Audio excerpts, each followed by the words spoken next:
এই যে hello, excuse me আপু, এই অ্যাড্রেসটা বলতে পারবেন?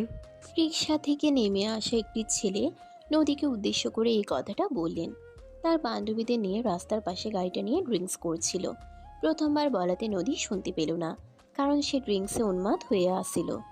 তাই আয়ান আবার নদীকে উদ্দেশ্য করে বলতে থাকে। এই যে হ্যালো আপু, এই অ্যাড্রেসটা কোথায় বলতে পারবেন প্লিজ? নদী আয়ানের দিকে ফিরে তাকায়, আর তখনই দেখতে পায় একটা কিউট দেখতে ছেলে তার সামনে দাঁড়িয়ে আছে। আর তখনই সে ড্রিঙ্কের বোতলটা গাড়ির উপরে রেখে ছেলেটার দিকে এগিয়ে যায় আর বলতে থাকে। কিরে হিরো, কি হয়েছে, কিছু বলবি নাকি?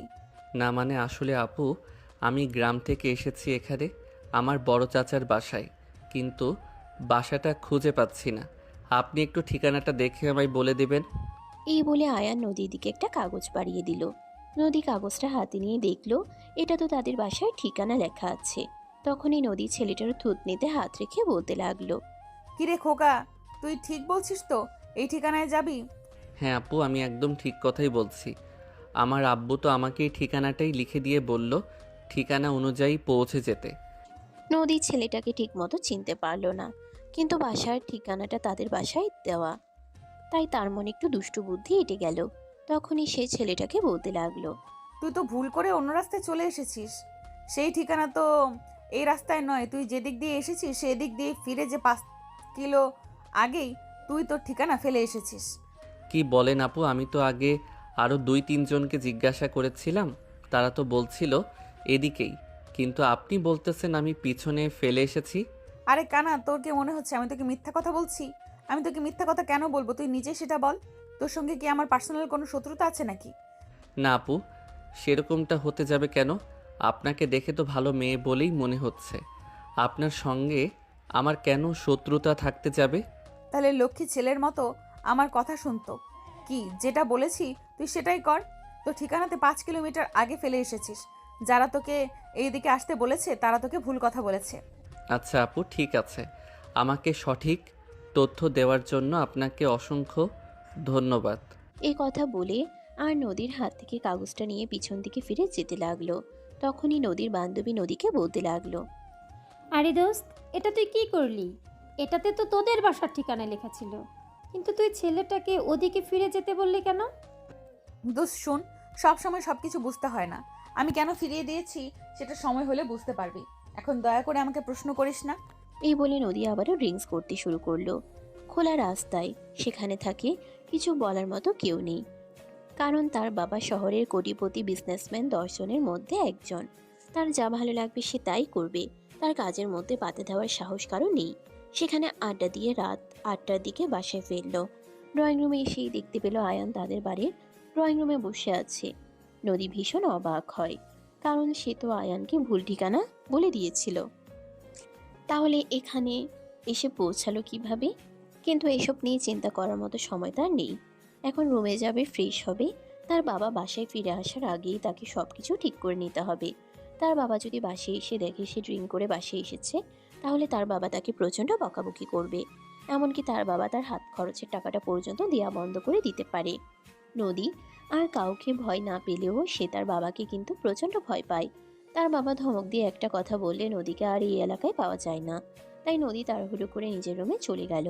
ফ্রেশ হয়ে ড্রয়িং রুমে আসে, আর আয়ানকে তখন সেখানে বসে থাকতে দেখে বলতে থাকে। এই হাবলা, তোকে ভুল ঠিকানা বলে দিলাম, তারপরেও তুই এই পর্যন্ত চলে এসেছিস কিভাবে? তখনই কিচেন থেকে নদীর আম্মুর গলা ভেসে আসে। তিনি নদীকে উদ্দেশ্য করে বলতে থাকেন। ও আচ্ছা, তাহলে আমি বুঝতে পেরেছি এসব ফাজলামির গোড়া হলি তুই। তা না হলে আমিও ভেবে পাই না এরকম একটা ছেলেকে কে এতটা জার্নি করাতে পারলো। তুই এমন কেন রে? তোর কি জীবনেও মানুষ হবার কোনো ইচ্ছে নেই, নাকি ছেলেটাকে বোকা পেয়েছিস বলে তুই আবার এতটা রাস্তা ঘুরিয়ে আনলি? তো আমি কি করব বলো? বাসার সামনে এসে আমাকে জিজ্ঞেস করছিল ঠিকানা কোথায়, তাই তো আমি বলেছিলাম বাই দ্য ওয়ে আমার ক্ষুধা পেয়েছে, আমাকে খাবার দাও। এই বলে খাবারের টেবিলের দিকে এগিয়ে যায় নদী। আর তখনই আয়ান পিছন থেকে বলতে থাকে। আপু, আমাকে কিন্তু বেশি দূর যেতে হয়নি। আমি মাত্র 4 কিলোমিটার গিয়েছিলাম। তারপরে একজন বলে আমি যেখান থেকে ফিরে এসেছি তার একটু সামনেই ঠিকানা, তাই আবার চলে এসেছি। নদী হাসবে নাকি কান্না করবে সেটাই বুঝতে পারছে না। নদী 5 কিলোমিটার দূরত্বের একটা ঠিকানা দিয়েছিল, আর সেখান থেকে 4 কিলোমিটার ঘুরে এসে সে বেশি দূরত্বে যায়নি। ইচ্ছে করছে নিজের কপাল নিজেই ঠুকে মরে যায়। এমন অবস্থায় নদী খাবার টেবিলে বসে থাকে। তার আম্মু তাকে খাবার দেয় আর সে খাবার খেয়ে নিজের রুমে চলে যাচ্ছিল। তখনই পিছন থেকে তার আম্মু তাকে বলতে থাকে, নদী, আয়ানকে তুমি তোমার রুমে নিয়ে যাও। ছেলেটা সেই সন্ধ্যা থেকে এসেছে, একা একা বসে আছে, কথা বলার মতো কাউকে পাচ্ছি না। আমি আজ খুবই ব্যস্ত আছি। তো কি হয়েছে? আমি কেন ওকে আমার রুমে নিতে যাব? তুমি জানো না আমার রুমে আমি কাউকে অ্যালাউ করি না, তাহলে ওকে কেন নিয়ে যাব? আরে বাবা, তুমি তো খুব ভালো করে জানো আমাদের বাসার অন্য সব রুমগুলোতে রিপেয়ারিং করা হচ্ছে। এই মুহূর্তে দুটো রুম খালি আছে, একটা তোমার রুম, একটা আমাদের রুম। আমাদের রুমে তোমার বাবা আর আমি থাকি, সেই রুমে তো ওকে থাকতে দেওয়া যাবে না। তাই যতদিন না পর্যন্ত রুমগুলো রিপেয়ারিং করা শেষ হচ্ছে ততদিন পর্যন্ত সে তোমার রুমেই থাকবে। এই কথা শুনে নদীর মাথায় যেন আকাশ ভেঙে পড়ল। কারণ সে সারা রাত ধরে তার বয়ফ্রেন্ডের সাথে গল্পগুজব করে। একজন মানুষ যদি তার রুমে থাকে তাহলে তার খুবই ডিস্টার্ব হবে। তাই তাই সেই প্রচণ্ড বিরক্তি নিয়ে তার আম্মুকে বলতে লাগলো, আচ্ছা, না হয় মানলাম আমাদের বাসায় রিপেয়ারিংয়ের কাজ চলছে, কিন্তু তাই বলে এই মুহূর্তে কেন মেহমানকে বাসায় আনতে হবে? আমি তো সেটাই বুঝতে পারছি না।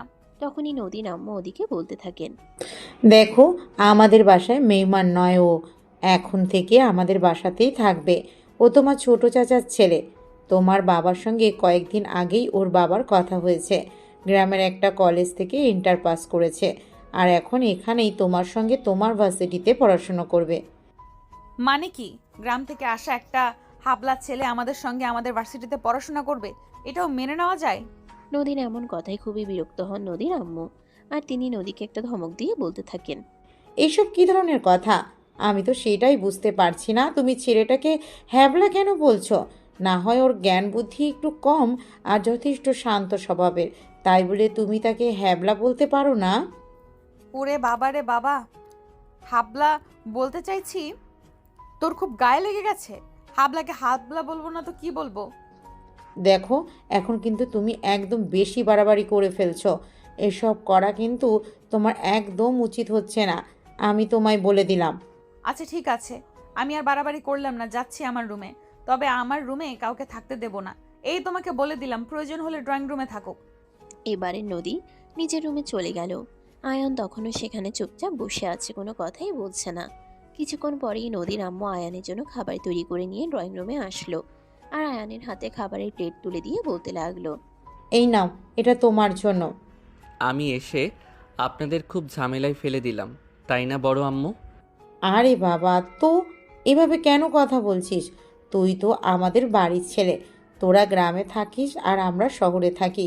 গ্রামে আমাদের সেরকম যাওয়া আসা হয় না, তাই তোদের সঙ্গে সেরকম কোনো যোগাযোগ থাকে না। এই যে তোমাদের বাসায় থাকার জায়গা নেই, এটা নিয়েই তোমরা ঝামেলা করছো। কিন্তু আমি তো চাই না আমাকে নিয়ে তোমাদের মধ্যে কোনো ঝামেলা হোক। আরে বাবা, এসব কিছু নিয়ে তুই চিন্তা করিস না। আমার মেয়েটা এমনিতেই একটু রাগী, কিন্তু মনের দিক থেকে খুবই ভালো। তুই কদিন এখানে থাক, দেখবি তোর সঙ্গে একদম মিশে যাবে। এই বলে খাবারের প্লেট আয়ানের হাতে তুলে দিয়ে তিনি সেখান থেকে চলে গেলেন। আরও অনেক কাজ পড়ে আছে, সেগুলো করতে হবে। তাই সেখানে সেখানে বসে খাবার খেতে লাগলো। এভাবেই চলে গেল আরও ঘন্টাখানেক সময়। রাত 9:30 বাসে ফিরে আসে নদীর আম্মু দরজা খুলে দিলেন। আর তখনই তিনি ড্রয়িং রুমে প্রবেশ করতেই নদীর আম্মুকে বলতে লাগলেন, আয়ন এসে পৌঁছায়নি এখনো? সে তো অনেকক্ষণ আগেই পৌঁছে গেছে। তুমি ফ্রেশ হয়ে এসো, আমি সবাইকে একসঙ্গে রাতের খাবার দিচ্ছি। এই বলে নদীর আম্মু সেখান থেকে চলে গেলেন। আর এদিকে নদীর আব্বু ড্রয়িং রুমে এসে কিছুক্ষণ বিশ্রাম নেয়, আর তারপর নিজের রুমে গিয়ে কাপড় চোপড় চেঞ্জ করে ফ্রেশ হয়ে ডাইনিং টেবিলে আসেন রাতের খাবার খাওয়ার জন্য। ততক্ষণে নদী আর আয়ান দুজন খাবার টেবিলে চলে এসেছে। নদীর বাবা খাবার টেবিলে বসতে বসতে আয়ানকে দেখে তাকে উদ্দেশ্য করে বলতে লাগলেন, যাক, অবশেষে আমার বাবাটা চলে এসেছে। তা আসতে তোমার কোনো প্রবলেম হয়নি তো বাবা? না বড় আব্বু, সেরকম কোনো প্রবলেম হয়নি। আসলে তোমাদের বাসা খুঁজে পাচ্ছিলাম না। বাসা খুঁজে পেতে একটু দেরি হয়ে গেল, তাছাড়া অন্য কোনো সমস্যায় পড়তে হয়নি। আচ্ছা ঠিক আছে, এখন খাবার খেয়ে রুমে গিয়ে ঘুমিয়ে পড়ো। আমি প্রিন্সিপালের সঙ্গে কথা বলে রেখেছি, কাল নদী ভার্সিটিতে যাওয়ার সময় তোমাকে নিয়ে যাবে এবং প্রিন্সিপালের সঙ্গে কথা বলিয়ে দেবে। বাকি যা কিছু করার উনি সব রেডি করে দেবেন। এই কথা শুনে পাশ থেকে নদী একটু অবাক হয়। সে কেন আয়ানকে নিজের সঙ্গে নিয়ে যাবে? দেখতে একদম গাইয়া খ্যাত ভূতের মতো এই ছেলেটাকে সে কেন নিজের সঙ্গে নিয়ে নিজের মান ইজ্জত ধুলায় মিশাতে যাবে? তাই তো সে তার বাবাকে বলতে থাকে, আরে বাবা, তুমি এসব কি বলো? তোমার কি মাথা খারাপ হয়ে গেছে নাকি? এই গাইয়া খ্যাত মার্কা ছেলেটাকে কেন আমি আমার সঙ্গে নিতে যাব? আমার বন্ধু মহলে আমার মান সম্মান বলতে কিছু থাকবে? নদীর এমন কথায় ভীষণভাবে রেগে যান তার বাবা। আর তিনি তখন নদীকে ধমক দিয়ে বলতে থাকেন, তোমাকে ভার্সিটি থেকে পড়াশোনা শেখানো হয় নাকি বেয়াদবি, আমি তো সেটা বুঝতে পারি না। কেন বাবা, আমি আবার কি করলাম? যা সত্য তাই তো বললাম। আমরা শহরের ছেলে মেয়ে, শহরের পরিবেশে বড় হয়েছি, আর এখানকার পরিবেশ সেই অভ্যস্ত। ও তো আমাদের সঙ্গে মানাতে পারবে না। আমিও কিন্তু একটা সময় গ্রাম থেকে এখানে এসেছিলাম। আমি শুরুতেই সব কিছু পারতাম না, আস্তে আস্তে সব কিছুর সঙ্গে নিজেকে মানিয়ে নিয়েছি। আর আমার বিশ্বাস আয়ান কিছুদিন থাকলে সব কিছুর সঙ্গে নিজেকে মানিয়ে নিতে পারবে। হ্যাঁ, তোমার বাবা একদম ঠিক কথাই বলেছে। ছেলেটা থাকুক না কিছুদিন এখানে, তারপর দেখবে আস্তে আস্তে সব কিছু ঠিক হয়ে যাবে। বাবার ধমক খেয়ে নদীর তোতা মুখ একদম ভোতা হয়ে গেল। সে আর কোনো কথাই বলল না। খাবার খেয়ে চুপচাপ নিজের রুমে চলে গেল আর বিছানায় শুয়ে শুয়ে মোবাইল টিপতে লাগলো। প্রায় আধা ঘন্টা পর নদীর আম্মু আয়ানকে নিয়ে নদীর রুমে আসলো আর তারপরেই বলতে লাগলো, নদী, আয়ানকে দিয়ে গেলাম, তোমার সঙ্গেও ঘুমাবে। এখন আর ওর সঙ্গে দয়া করে খারাপ আচরণ করো না। তোমার বাবা কিন্তু এখন বাসায় আছে, প্রচুর রেগে যাবে বলে দিলাম। এই বলে আয়ানকে রুমে ঢুকিয়ে দিয়ে নদীর আম্মু সেখান থেকে চলে গেল। তখনই নদী বিছানা থেকে উঠে বসে দরজাটা আগে লাগিয়ে দেয়, যাতে রুমের ভিতরে কোনো কথা বাহিরে না যায়। তারপরেই আয়ানের সামনে এসে দাঁড়ায়। আয়ানের শার্টের কলার চেপে ধরে বলতে থাকে, ওই হারামজাদা ফাজিলের বাচ্চা, এখানে কেন এসেছিস? আমাকে জ্বালানোর জন্য? আমি সারা রাত আমার বয়ফ্রেন্ডের সাথে কথা বলবো। তুই থাকলে আমার এতে সমস্যা হবে। আপু, আমি শুধু একপাশে চুপচাপ শুয়ে ঘুমিয়ে পড়ব। আমি তোমাদের কোনো কথা শুনবো না। আর আমি তোমাকে কথা দিচ্ছি, আমি এসব কিছু কখনো বড় আম্মু বড় আব্বুকে বলবো না। ঠিক বলেছিস তো। পরে আবার আমার আর আমার বয়ফ্রেন্ডের কথা শুনে আব্বু আম্মুর কাছে আমার নামে বিচার দিবি না তো? না আপু, তুমি আমার উপর সম্পূর্ণ ভরসা রাখতে পারো। আমি এমনটা কখনোই করব না। আচ্ছা ঠিক আছে, শুধু তুই বলছিস বলে তোকে ভরসা করে রুমে থাকতে দিচ্ছি। তবে তুই আমার সঙ্গে এক বিছানায় কখনোই ঘুমাতে পারবি না। আমি তোকে কম্বল আর বালিশ দিচ্ছি, সেটা নিয়ে সোফায় গিয়ে শুয়ে পড়। আচ্ছা আপু, ঠিক আছে, কোনো সমস্যা নেই। তুমি আমাকে যেমনটা করতে বলবে আমি ঠিক তেমনটাই করব। এই তো গুড বয়। এই বলে নদী আলমারি থেকে একটা কম্বল আর বালিশ বের করে আয়ানের হাতে তুলে দিল। আয়ান তখন আর কোনো কথা না বলে সেটা নিয়ে সোফায় গিয়ে ঘুমিয়ে পড়ল। এদিকে নদী অর্ধেক রাত পর্যন্ত তার বয়ফ্রেন্ডের সঙ্গে কথা বলল আর তারপরেই বিছানায় শুয়ে ঘুমিয়ে পড়ে। পরদিন সকালবেলা ঘুম থেকে উঠে নদীর বাবা আয়ানকে নিজের রুমে ডেকে নিলেন আর বলতে লাগলেন, বাবা শোনো, আমি তো তোমাকে বললাম আমি ভার্সিটি প্রিন্সিপালের সঙ্গে কথা বলে রেখেছি। এখন তুমি শুধু নদীর সঙ্গে যাবে, তারপরে উনি সমস্ত কিছু তোমাকে বুঝিয়ে দেবেন। আর টাকা পয়সা আমি সব ওনার অ্যাকাউন্টে পাঠিয়ে দিয়েছি। আচ্ছা বড় আব্বু, ঠিক আছে, কোনো সমস্যা নেই। আমি আপুর সঙ্গে চলে যেতে পারবো। অতঃপর নদীর পাপা রুম থেকে বের হয়ে নাস্তা করে অফিসের উদ্দেশ্যে বের হয়ে যান। কিছুক্ষণ পরেই নদীর ঘুম থেকে ওঠে আর তখনই তার আম্মু তাকে সবকিছু খুলে বলে। যদিও নদী আয়ানকে নিয়ে যেতে অনেক আপত্তি যদিও নদীর আয়ানকে নিয়ে যেতে অনেক আপত্তি ছিল, কিন্তু তার বাবার কথা সে ফেলতে পারবে না। তাই সে বাধ্য হয়ে আয়ানকে নিজের সঙ্গে নিল আর তারপর দুজনে মিলে গাড়িতে করে ভার্সিটি পর্যন্ত পৌঁছে গেল। নদী ভার্সিটিতে এসে গাড়িটাকে আগে পার্ক করলো। তারপর নিজে নেমে আয়ানকে গাড়ি থেকে নামতে বলল। আয়ান নদীর পিছন পিছন গাড়ি থেকে নেমে আসে।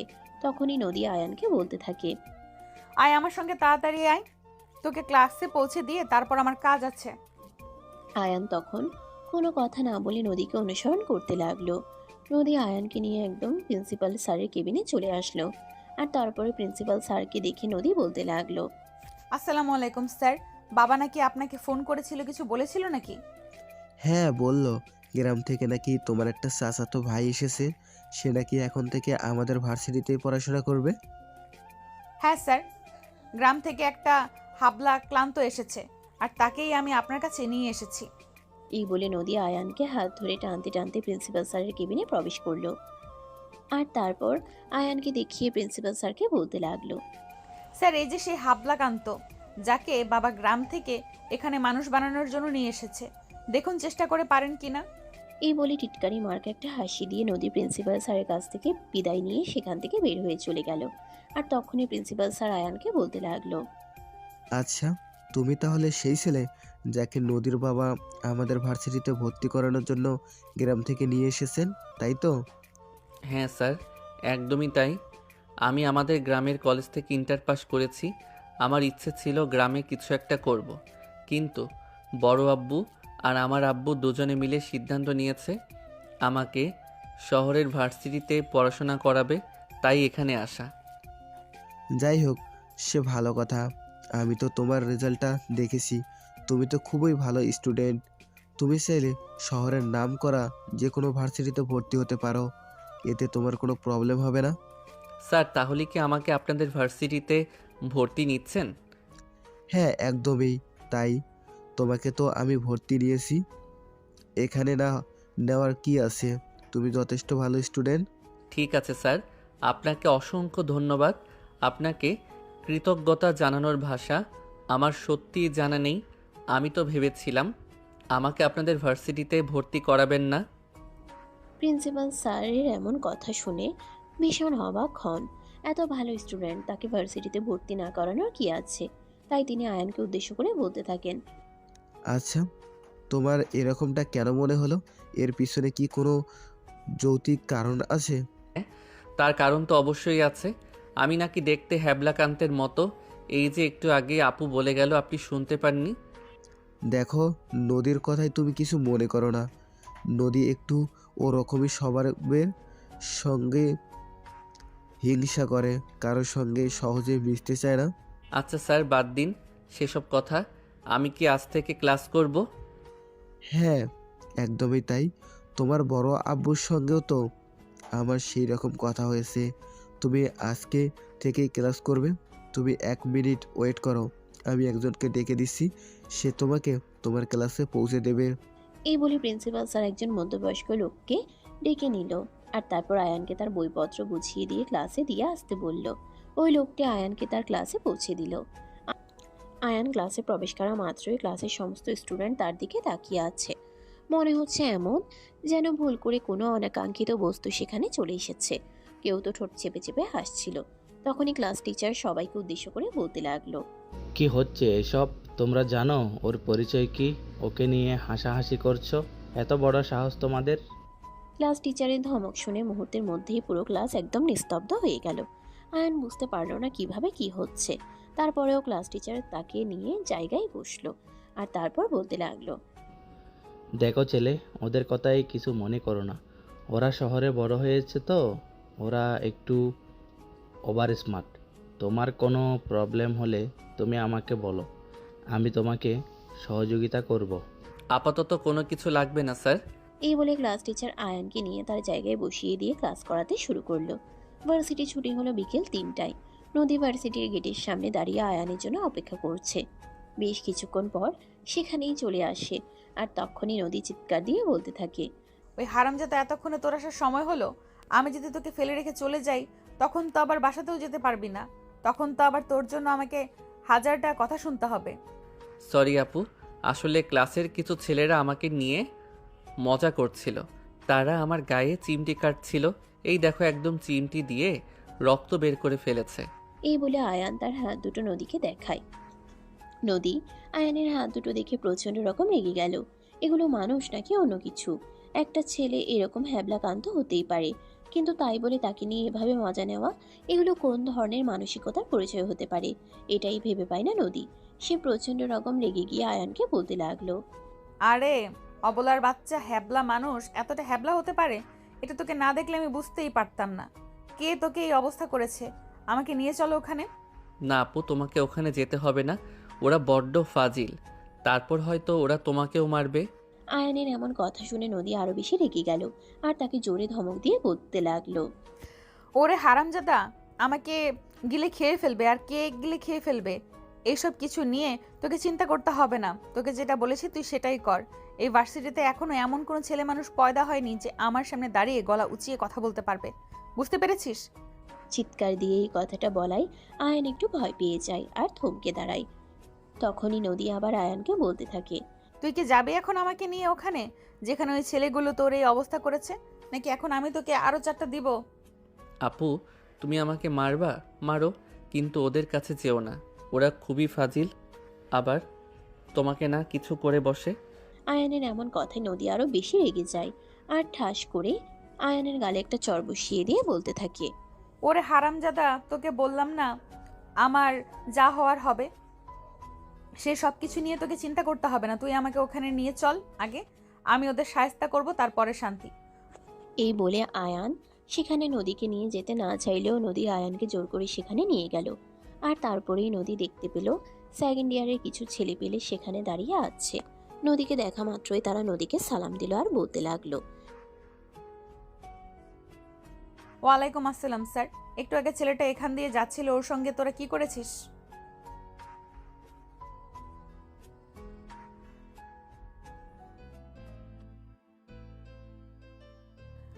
তুই জানিস ওর পরিচয় কি?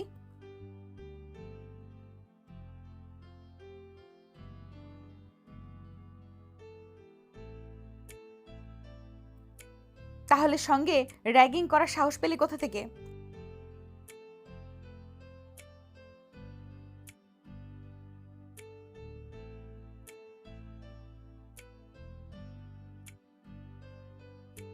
এটা শুনে প্রচণ্ড পরিমাণে রেগে যায় নদী। আর তখনই শুভ এবং তার সাথে থাকা সব কয়টা ছেলেকে এলোপাথারি ঘুষি লাথি মারতে থাকে। ছেলেগুলো একদম কাবু হয়ে যায়। আয়ান হাঁ করে তাকিয়ে থাকে। একটা মেয়ে মানুষের শরীরে এত শক্তি আসতে পারে, আর সে এতগুলো ছেলেকে একসঙ্গে মারপিট করতে পারে, এটা আয়ান এই প্রথমবার দেখলো। নদী সবকটা ছেলেকে ইচ্ছা মতো মেরে তারপর বলতে লাগলো, হারামজাদার বাচ্চা, এ আমার চাচাতো ভাই। এর সঙ্গে আর কোনোদিন যদি উল্টাপাল্টা কিছু করেছিস তাহলে তোদের হাড্ডি আমি গুঁড়ো করে ছেড়ে দেবো বলে দিলাম। এই বলে নদী সবকটাকে শাসিয়ে সেখান থেকে চলে যাচ্ছিল। আর তখনই পিছন থেকে শুভ বলতে থাকে,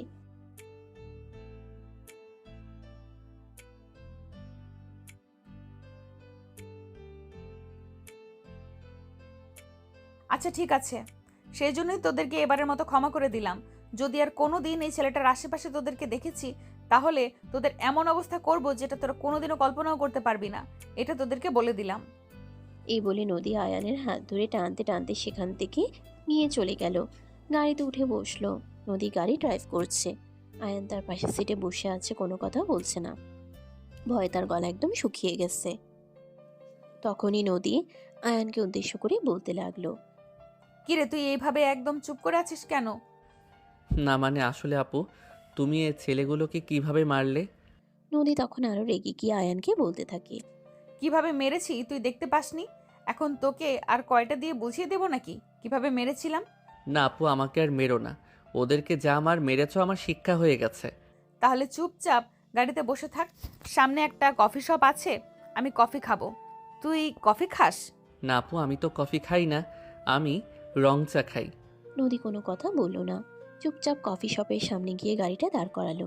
আর তারপর আয়ানকে গাড়ি থেকে নামতে বলল। কোনো কথা না বলেই গাড়ি থেকে নেমে আসে, কারণ সে বুঝতে পারে এখন নদীর সঙ্গে কথা বললে যদি নদী রেগে যায় তাহলে হিতে আরও বিপরীত হতে পারে।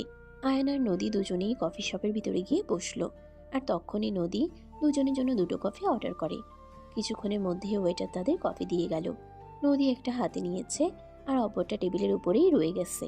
আয়ান চুপচাপ বসে আছে, কোনো কথা বলছে না। তখনই নদী আবারও আয়ানকে ধমক দিয়ে বলতে থাকে, ওই হারামজাদা, কফি ঠান্ডা হয়ে গেছে, দেখতে পাচ্ছিস না নাকি? খাবি কবে? না মানে আসলে আপু, আমি তো তোমাকে বললাম সব কিছু। আমি কফি খাই না, আমি রং চা খাই। ওরে হারামজাদা, তখন তুই গ্রামে ছিলি, এখন শহরে এসেছিস, এখানে রং চা পাওয়া যায় না। এখানে কে কফি খেতে হবে? শুরু কর, অভ্যাস অভ্যাস করে নে। এই বলে নদী কফির অন্য মগটা আয়ানের দিকে এগিয়ে দিল। আয়ান তখন কোনো কথা না বলেই নদীর কাছ থেকে সেটা নিয়ে নিল, কারণ সে খুব ভালো করেই জানে নদী প্রচণ্ড পরিমাণে রেগে আছে। এখন তার সঙ্গে কথা বললে এর পরিণাম আরও বেশি খারাপ হতে পারে। ইচ্ছে না থাকা সত্ত্বেও আয়ান কফিতে চুমুক দিতে লাগলো। কিছুক্ষণের মধ্যেই তাদের কফি খাওয়া হয়ে গেল। তখনই নদী আয়ানকে বলতে লাগলো, এই শোন, আমি তোকে এখান থেকে একটা রিকশায় উঠিয়ে দেই, বাসার সামনে নামিয়ে দিবে, তারপর তুই রুম পর্যন্ত যেতে পারবি তো? আপু সে না হয় আমি চলে যেতে পারবো, কিন্তু তুমি কোথায় যাবে? তুমি বাসায় যাবে না? দেখ, আমাকে একদম এত প্রশ্ন করবি না। এত প্রশ্ন করা আমার একদম ভালো লাগে না। আমার বয়ফ্রেন্ড আমাকে ফোন করেছে, সে কিছুক্ষণের মধ্যেই আমার সঙ্গে দেখা করার জন্য এখানে আসবে। ও আচ্ছা, তাহলে আমিও থাকি না এখানে, না হয় তোমাদের সঙ্গে বসে কিছুক্ষণ গল্প গুজব করলাম আর দুলাভাইয়ের সঙ্গে পরিচিত হয়ে নিলাম। একদম বেশি পাকনামি করবি না। তোকে এখানে থাকতে হবে না, তুই চলে যা। আমি তোকে রিকশায় উঠিয়ে দিচ্ছি। আমি আমার বয়ফ্রেন্ডের সঙ্গে ডেটিংয়ে যাব, সেখানে তুই থেকে কি করবি? আচ্ছা ঠিক আছে আপু, কোনো সমস্যা নেই, তুমি যেরকমটা বলবে সেরকমটাই হবে। এই বলে নদী আয়ানকে নিয়ে কফি শপ থেকে বের হলো। আর তারপরেই একটা রিক্সা ডেকে নিয়ে আয়ানকে রিক্সায় উঠিয়ে দিল। রিক্সাওয়ালাকে সব কিছু ভেঙে চুরে বলে দিল যেন আয়ানকে বাসার সামনেই নামিয়ে দেয়। তারপর রিক্সাওয়ালা আয়ানকে নিয়ে চলে গেল। আর নদী কফি শপের ভিতরে গিয়ে বসে অপেক্ষা করতে লাগলো তার বয়ফ্রেন্ডের জন্য। বেশ কিছুক্ষণ পর নদীর বয়ফ্রেন্ড সেখানে এসে পৌঁছালো। নদীকে দেখা মাত্র এসে এগিয়ে এসে হাঁক করে বলতে লাগলো, হ্যালো বেবি, কেমন আছো? এই তো বেবি, আছি আলহামদুলিল্লাহ ভালোই। তোমার কি অবস্থা? আর আসতে তো দেরি হলো কেন? আরে বেবি, তুমি তো জানোই আমি কদিন ধরে অফিসের কাজে খুবই ব্যস্ত আছি, তাই বাইরে বের হওয়ার হচ্ছে না। কিন্তু তোমাকে দেখার জন্য মনটা বিকেল হয়েছিল, তাই তো কাজ ফেলে তোমাকে দেখতে চলে আসলাম। সত্যি কদিন ধরে তুমি আমার জন্য অনেক বেশি পরিশ্রম করছো, তাই না? কিন্তু দেখো, আমাকে পাওয়ার জন্য তোমাকে এইটুকু করতেই হবে। তুমি যদি প্রতিষ্ঠিত হতে না পারো, তাহলে বাবার সামনে তোমাকে পরিচয় করিয়ে দিব কিভাবে বলো? হ্যাঁ ডিয়ার, সেটা তো আমি খুব ভালো করে জানি, আর সেই জন্যই তো আমি এত পরিশ্রম করছি। তা না হলে কি আমি এত পরিশ্রম করতাম নাকি? আমি তোমায় ভীষণ ভালোবাসি, সারা পৃথিবীর বিনিময়েও আমি তোমাকে হারাতে চাই না। আচ্ছা, এখন কি এখানে দাঁড়িয়ে থেকে কথা বলবে, নাকি গিয়ে বসবে? এখানে না বেবি, আমি দুপুরের খাবার খাইনি, চলো কোনো 5 স্টার রেস্টুরেন্টে যাই। আচ্ছা ঠিক আছে, কোনো সমস্যা নেই, তুমি যেমন বলবে তেমনই হবে। এই বলে নদী আর রুদ্র দুজনে কফি শপ থেকে বের হয়ে গাড়িতে গিয়ে বসলো। আর তারপরেই নদী গাড়ি চালিয়ে শহরের অন্যতম একটা 5 স্টার রেস্টুরেন্টের সামনে এনে গাড়ি দাঁড় করালো। দুজনে হাত ধরাধরি করে রেস্টুরেন্টের ভিতরে প্রবেশ করলো। আর তারপরে দুজনের জন্য খাবার অর্ডার করলো। খাওয়া দাওয়া প্রায় শেষের দিকে। তখনই রুদ্র হঠাৎ করেই নদীকে বলতে লাগলো, বেবি, তোমাকে একটা কথা বলার জন্য এখানে ডেকেছি, কিন্তু কিভাবে বলবো সেটাই ভেবে পাচ্ছি না। আরে বাবা, এত ভয় পাওয়ার কি আছে? কি বলবে বলে ফেলো না। আমি তো তোমারই, আমি তোমার কথায় কিছুই মনে করব না। না মানে বেবি, আসলে আমার একটা জিনিস লাগতো, কিন্তু তোমার কাছে কিভাবে চাইবো সেটাই তো ভেবে পাচ্ছি না, নিজেকে খুব ছোট মনে হচ্ছে। আরে ডিয়ার, বললাম তো, এত লজ্জা পাওয়ার কিছুই নেই। আমার যা কিছু আছে সব কিছু তো তোমারই হবে, তাহলে লজ্জা পাওয়ার কি আছে? বলে ফেলো দেখি। কিছুক্ষণ চুপ করে থাকে রৌদ্র। আর তারপরে সে নদীকে বলতে থাকে, দেখো, তুমি তো খুব ভালো করেই জানো আমি একটা বিজনেস দাঁড় করানোর চেষ্টা করছি। আমার ফ্যামিলির আর্থিক অবস্থা অতটাও ভালো নয় যে তারা আমাকে কোনো বিগ অ্যামাউন্ট দিয়ে সহযোগিতা করবে। হ্যাঁ, সেটা তো আমি খুব ভালো করেই জানি। এখন মূল কথা কি সেটাই আমাকে খুলে বলো। আসলে আমি আমার বিজনেস তাড়াতাড়ি সফল হওয়ার জন্য একটা বিগ অ্যামাউন্ট বিনিয়োগ করতে চাইছিলাম। হ্যাঁ, সেটা তো খুব খুবই ভালো কথা। তুমি যত তাড়াতাড়ি বিজনেসে সাকসেসফুল হতে পারবে, আমি তত তাড়াতাড়ি তোমাকে আমার বাবার সঙ্গে পরিচয় করে দিতে পারবো। তখনই আবারও চুপ হয়ে যায় রৌদ্র। সে কিছু একটা চিন্তা করে। তারপর আবারও নদীর দিকে তাকিয়ে নদীর হাত দুটো ধরে বলতে থাকে, আসলে বেবি, সমস্যাটা এখানেই। তোমাকে তো বললাম সব কিছু, এখন এত বড় অ্যামাউন্ট আমি কোথায় পাবো বলো তো? এই বলে অনেকক্ষণ চুপ করে থাকে রৌদ্র। নদী কিছুটা আন্দাজ করতে পারে আসলে রৌদ্র কি মিন করতে চাইছে আর তাকে কি বোঝাতে চাইছে। তখনই নদী রৌদ্রকে বলতে থাকে, আচ্ছা ঠিক আছে, কোনো সমস্যা নেই। এসব কিছু নিয়ে তোমাকে কোনো চিন্তা করতে হবে না, আমি দেখছি কি করা যায়। আনুমানিক কত টাকা লাগতে পারে তোমার? বেশি না বেবি, এই তো 10-15 লাখ হলেই হয়ে যেত। 20-25 লাখ? তাও আবার বেশি না বলছো? আচ্ছা ঠিক আছে, কোনো সমস্যা নেই, তোমার জন্য আমি সব করতে পারি। দেখি কি করা যায়। এই বলে দুজনে খাওয়া দাওয়া শেষ করে আরো বেশ কিছুক্ষণ গল্প গুজব করে। আর তারপরেই নদী বাসায় চলে আসে। রাতে খাওয়া দাওয়া শেষ করে বিছানায় শুয়ে শুয়ে নদী ভাবতে লাগে, এতগুলো টাকা রুদ্রকে সে কোথা থেকে দেবে। তার বাবার কাছে চাইলে নিশ্চয়ই এতগুলো টাকা এমনি এমনি দেবে না। তার বাবা হাজারটা কারণ জিজ্ঞাসা করবে। আর যখনই কিনা জানতে পারবে নদী তার বয়ফ্রেন্ডকে এই টাকাগুলো দিতে চাইছে, তখন তো মোটেই দেবে না এই টাকাগুলো। তাই নদী ভীষণ চিন্তায় পড়ে গেল। কিন্তু বয়ফ্রেন্ডকে সে কথা দিয়ে এসেছে, এখন কি করবে? অনেকক্ষণ চিন্তা ভাবনা করতেই নদীর মনে পড়ে গেল তার বেশ কিছু গোল্ড আর ডায়মন্ডের গহনা আছে, যেগুলো সেই ছোটবেলা থেকে তার মা বাবা আর ফ্যামিলির মানুষজন তাকে গিফট করে আসছে। নদী সবকিছুই নিজের কাছে জমা করে রেখেছে, কখনোই কোনো কিছু ব্যবহার বা খরচ কোনোটাই করেনি। নদী মনে মনে ভাবতে লাগলো, এই গহনাগুলো বিক্রি করে এই টাকাগুলো সে রুদ্রকে দেবে। আর বিয়ের সময় তো রুদ্র এবং তার ফ্যামিলি থেকে অনেক গহনা দেয়া হবেই তাকে, তাহলে আর এত গহনা দিয়ে সে কি করবে? এমনিতেও নদীর গহনার প্রতি সেরকম কোনো আকর্ষণ নেই, সে সবসময় সাদামাটা থাকতেই বেশি পছন্দ করে। তাই সে মনে মনে সিদ্ধান্ত নিল তার মা বাবাকে না জানিয়ে এই গহনাগুলো বিক্রি করে দেবে, আর সেই সব টাকাগুলো রুদ্রর হাতে তুলে দিবে। কিন্তু সব কিছুই থাকবে গোপন। যেমন চিন্তা তেমনই কাজ। পরের দিন শুক্রবার ছিল। যেমন চিন্তা তেমনই কাজ। পরের দিন শুক্রবার ছিল। নদী সবগুলো গহনা নিজের আলমারি থেকে বের করে ব্যাগে ঢুকিয়ে নিল, আর তারপর সেগুলো নিয়ে জুয়েলার্সের দোকানে চলে গেল। সবগুলো গহনা বিক্রি করে নদী মোটামুটি প্রায় 24 লক্ষ টাকার মতো পেল, যেখানে রুদ্রর 20 থেকে 25 লাখ টাকাই প্রয়োজন ছিল। তখন এই মুহূর্তে ওখানে দাঁড়িয়ে থেকেই নদী রুদ্রকে ফোন দেয়। রুদ্র টাকার কথা শুনে কিছুক্ষণের মধ্যেই সেখানে পৌঁছে গেল। নদীর হাতে এতগুলো টাকা দেখে রুদ্রের চোখ ছলছল করছিল। সে নিজেকে আর সামনে রাখতে পারছিল না। নদীর হাত থেকে টাকাগুলো নিজের হাতে নিয়ে নিল আর বলতে লাগলো, thank you baby, thank you so much. তোমাকে কৃতজ্ঞতা জানানোর ভাষা আমার সত্যিই জানা নেই। তোমাকে একবার বলতেই তুমি আমার জন্য এতগুলো টাকার ব্যবস্থা করলে। আরে বাবা, এখানে এত করে ধন্যবাদ দেওয়ার কি আছে? আমার যা কিছু আছে সব কিছু তো তোমারই, আর তোমার যা কিছু হবে সব কিছু তো আমারই হবে, তাই না? হ্যাঁ বেবি, একদমই তাই। এই বলে ছলছল চোখে নদী থেকে টাকাগুলো নিয়ে নিল রৌদ্র, আর তারপরেই নদী থেকে বিদায় নিয়ে সেখান থেকে চলে গেল। এরপর থেকেই তাদের সম্পর্কে ঝামেলা হতে শুরু করলো। নদী যখনই রৌদ্রকে ফোন দিত, সে সবসময় নদীকে অজুহাত দেখাতো আর বলতো সে ব্যবসার কাজে ব্যস্ত আছে। নদীকে আগের মতো সময় দিত না, আগের মতো কেয়ার করতো না, আগের মতো ফোনও দিত না, খোঁজ খবরও নিত না। এই বিষয়গুলোতেই নদী ভীষণ আপসেট হয়ে পড়ে। যেখানে কিনা ভার্সিটির সমস্ত ছেলেরা তার পিছনে ঘুরে, আর সেখানে সে একজন নির্দিষ্ট মানুষকে ভালোবাসে, আর সেই মানুষটাই তাকে কোনো পাত্তাই দিচ্ছে না। এই ব্যাপারটা কোনোভাবেই মেনে নিতে পারছে না নদী। তাই তো সেই মনে মনে ঠিক করলো আজ রুদ্রর সঙ্গে দেখা করবে, সেটা যেখানেই হোক আর যেভাবেই হোক। রুদ্রের অফিসের ঠিকানা সে জানে না, তাই ভার্সিটি শেষ হওয়ার পর সে ভার্সিটি থেকে সোজা আয়ানকে বাসায় পাঠিয়ে দিয়ে সে রুদ্রের বাসায় চলে আসে। বাসায় এসে কলিং বেল চাপ দিতেই একজন মধ্যবয়স্ক মহিলা এসে দরজা খুলে দিল, আর তখনই নদী তাকে দেখে বলতে লাগলো, আসসালামু আলাইকুম। রুদ্র বাসায় আছে, আমি ওর সঙ্গে দেখা করতে এসেছি। ওকে একটু ডেকে দিবেন প্লিজ। সে তো নিজের রুমে ঘুমাচ্ছে। দাঁড়াও, তুমি ড্রয়িং রুমে এসে বসো, আমি তাকে ডেকে দিচ্ছি। এই বলে রৌদ্রের আম্মু ভিতরে গেল। নদী বাসার ভিতরে প্রবেশ করে ড্রয়িং রুমে বসলো। মধ্যবিত্ত ফ্যামিলির বাসায় যেরকম হয় আর কি সচরাচর। 5 মিনিট পর রুদ্র সেখানে এসে পৌঁছালো। নদীকে সে তার বাসায় দেখতে পেয়ে ভীষণ রকম অবাক হলো আর বলতে লাগলো, আর এসব তুমি কি শুরু করেছো? তুমি সরাসরি আমার বাসায় কেন চলে এসেছো? আর আমার বাসার ঠিকানা তুমি কোথায় পেলে? সেসব কথার উত্তর আমি তোমাকে পরে দিচ্ছি। তার আগে তুমি আমাকে এটা বলো, তুমি এই কয়দিন ধরে আমার সঙ্গে এরকম কেন করছো? আমাকে অ্যাভয়েড কেন করতে চাইছো? Try to understand. আমি তোমাকে কোনো অ্যাভয়েড করছি না, আমি ব্যবসার কাজে খুবই ব্যস্ত আছি। এখন বাইরে চলো, বাসায় কথা বলা যাবে না, সবাই সন্দেহ করবে।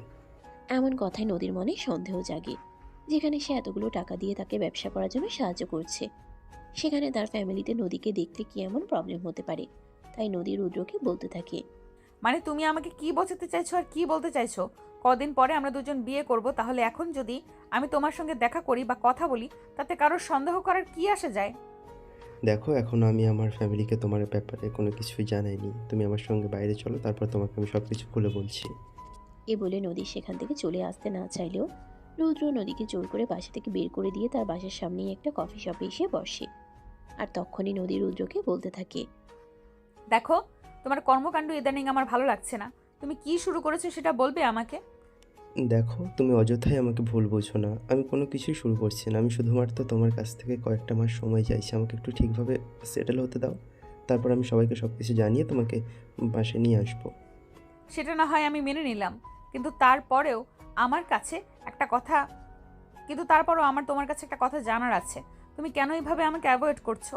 আমার সঙ্গে ফোনে কথা বলতে চাইছো না, দেখো দেখা করতে চাইছো না, আমাকে সময় দিচ্ছ না, এসবের মানে কি? নদীর এরকম জেরার মুখে পড়ে প্রচণ্ড পরিমাণে খেপে যায় রুদ্র। আর সে চিৎকার করে বলতে থাকে, তুমি আমাকে টাকা দিয়েছো বলে কি আমাকে কিনে নিয়েছো নাকি? তাছাড়া তুমি যে আমাকে টাকা দিয়েছো তার কি প্রমাণ আছে বলো তো? রুদ্রর এমন কথা আর এমন ব্যবহার দেখে মাথায় আকাশ ভেঙে পড়ে নদীর। সে কোনো কিছুই ভাবতে পারছে না, যেন তার পায়ের নিচ থেকে মাটি সরে যাচ্ছে, এমন একটা অবস্থা। কিন্তু তবুও সে নিজেকে সামলে নিয়ে রুদ্রকে বলতে লাগলো, রুদ্র, তুমি ঠিক আছো তো? তুমি কেন এসব কথা বলছো? তোমার মাথা দেখছি সম্পূর্ণ খারাপ হয়ে গেছে। না, আমার মাথা খারাপ ছিল, এখন আমার মাথা সম্পূর্ণ ঠিক হয়ে গেছে। তুমি একদিন আমাকে পাগল বানিয়ে রেখে দিয়েছো। তুমি কি আমাকে নিজের চাকর মনে করো নাকি, যে যখন তোমার যেটা মন চাইবে সেটাই করবো আমি? মানে কি এসবের? তুমি ব্যবসা করতে চাইলে ব্যবসার জন্য টাকার প্রয়োজন, সেটা আমি দিতাম। কিন্তু যেদিন থেকে তোমাকে টাকা দিয়েছি সেদিন থেকে তুমি আমার সঙ্গে এভাবে খারাপ ব্যবহার করা শুরু করেছো। বেশ করেছি, তোমার সঙ্গে আমি আর থাকতে পারছি না। এই সম্পর্ক থেকে আমি মুক্তি চাই। সারাক্ষণ শুধু আমাকে প্যারা দাও, এসব কিছু আমি আর নিতে পারবো না। দয়া করে এসব থেকে আমাকে মুক্তি দাও। রুদ্র, তুমি সত্যিই পাগল হয়ে গেছো। আমি তোমার সুস্থতার অপেক্ষায় এখান থেকে ফিরে গেলাম। আশা করব তুমি নিজেই সামলে নিয়ে তারপরে নিজেই আমাকে খুঁজে নেবে। এই বলে নদী কফি শপ থেকে বের হয়ে চলে যাচ্ছিল। আর তখনই পিছন থেকে রুদ্র নদীকে উদ্দেশ্য করে বলতে থাকে, তুমি নিশ্চিন্তে যেতে পারো। এটা কখনো মনে মনে ভেবো না যে আমি তোমাকে ফেরানোর চেষ্টা করব। তোমার প্রয়োজন আমার জীবনে ফুরিয়ে গেছে। তুমি এখন আর আমার জন্য 4 পয়সার প্রয়োজন নেই। কথাগুলো নদীর কলিজায় একদম সূচের মতো করে বিচ্ছিল। সে ভাবতেই পারছিল না রুদ্র কখনো তাকে এইভাবে কথাগুলো বলতে পারে। যে মানুষটাকে সে অন্ধের মতো বিশ্বাস করেছিল, পাগলের মতো ভালোবেসেছিল, নিজের সমস্ত কিছু তাকে উজাড় করে দিয়েছিল, সে কখনো এমন করবে এমনটা নদী কোনোদিন কল্পনাতেও ভাবেনি। আর আমাদের সঙ্গে তো সবসময় এটাই হয়ে থাকে, যেটা আমরা কখনো চিন্তাও করি না। নদী নিজেকে আর কন্ট্রোল করতে পারছিল না। সে ফিরে আসলো আর রুদ্রের গালে বেশ কয়েকটা থাপ্পড় দিয়ে বলতে লাগলো, এই বেইমানের বংশধর, তুই আমার সঙ্গে বেইমানি করবি? তাহলে এতদিন আমার সঙ্গে নাটক করলি কেন? আমার এতগুলো শখের গহনা বিক্রি করে টাকা নিলি কেন? আরে চুপ কর সালি। তুই আমাকে দিয়েছিস তাই নিয়েছি। আমি কি তোর থেকে জোর করে নিয়েছি নাকি? তাছাড়া আমি যে টাকা নিয়েছি তার কোনো প্রমাণ তোর কাছে নেই। তুই তো হাবলা, তাই তোকে বোকা বানিয়ে আমার প্রয়োজন মিটিয়ে নিয়েছি। এখন আর তোকে আমার কোনো প্রয়োজন নেই। নদী নিজেকে আর সামলাতে পারছিল না। ওই মুহূর্তে ওখানেই জ্ঞান হারায়। রুদ্র তাকে ওই অবস্থাতে রেখেই সেখান থেকে পালিয়ে যায়। কফি শপের ওয়েটার নদীকে হসপিটালে নিয়ে যায়। আর তারপর তার ট্রিটমেন্ট করিয়ে নদীর বাবার কাছে ফোন দিয়ে তারা এইসব কিছু জানিয়ে দেয়। কারণ তারা নদীকে চিনত এবং তার ফ্যামিলির সম্পর্কে সব কিছুই জানত। প্রায় 3 ঘন্টা পর নদীর জ্ঞান ফিরে আসে। তার বাবা তার পাশে বসে আছে, তার মাথায় হাত বুলিয়ে দিচ্ছে। নদী চোখ খুলে তার বাবাকে দেখতে পেয়ে হাউমাউ করে কান্না শুরু করে দেয়।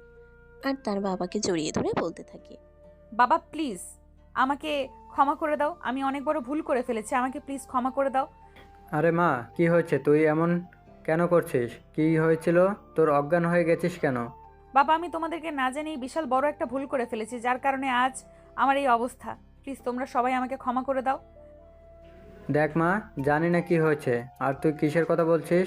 তবে আমি তোকে একটা কথা বলি, তুই যাই কিছু করিস না কেন, তুই আমার সন্তান। আমি জানি তুই কখনো ভুল কিছু করবি না। তোর উপর সম্পূর্ণ ভরসা আমার আছে। কিন্তু নদীর কান্না যেন থামছেই না। সে তখনই তার বাবাকে সবকিছু খুলে বলল। সমস্ত কথা শুনে তার বাবা একটা দীর্ঘশ্বাস ফেলল।